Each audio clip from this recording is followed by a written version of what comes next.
वैसे भी हमने 10 करोड़ हस्ताक्षर का संकल्प लिया था, लेकिन अब आप कहेंगे कि भाई कानून तो आएगा, लेकिन कानून का पालन होगा क्या?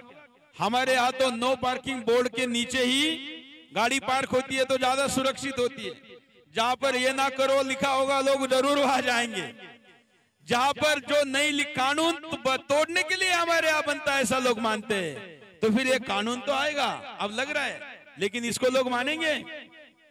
तो ये कानून को मानने की स्थिति इस कानून के अंदर ही हमने डाली है।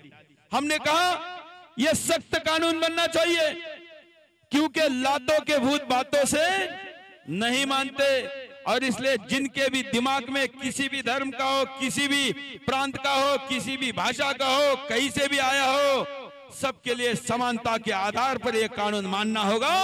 और इसलिए हमने कहा कि एक बच्चा पैदा करने वाले को प्रोत्साहित करो, 2 बच्चे तक की अनुमति दो, और तीसरा बच्चा पैदा करते ही उस बच्चे की और उस पूरे परिवार का वोटिंग का राइट निकाल लो,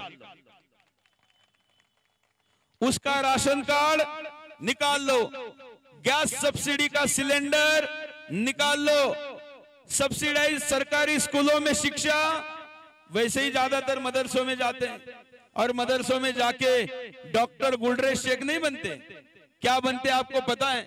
और इसलिए अब तो ये मैं नहीं कह रहा हूं, अब तो देश के बड़े बड़े इंटेलेक्चुअल कह रहे हैं। इतना तो छोड़िए, पाकिस्तान परस्त गद्दारों को बताता हूं, वहां के आर्मी के चीफ ने कहा कि हमारे यहाँ पर मदरसों में बच्चे पढ़ा पढ़ा कर हमने मौलाना और मुफ्ती तो तैयार किए, लेकिन कोई डॉक्टर और इंजीनियर नहीं बनाए।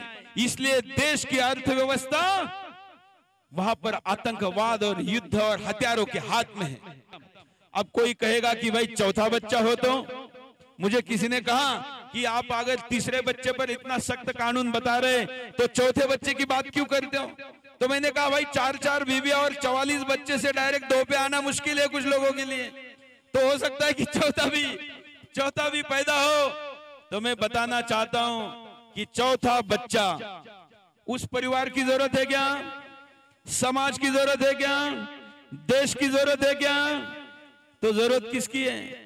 जरूरत इस देश में बच्चे पैदा करके हिंदुस्तान पर कब्जा करने वालों की जरूरत है, साम्राज्य सोच वाली की जरूरत है, और उसलिए उस बच्चे का जन्म एक साम्राज्य सोच का आतंकवाद का तरह हमला माना जाए और उस पूरे घर की नागरिकता निकाल दी जाए।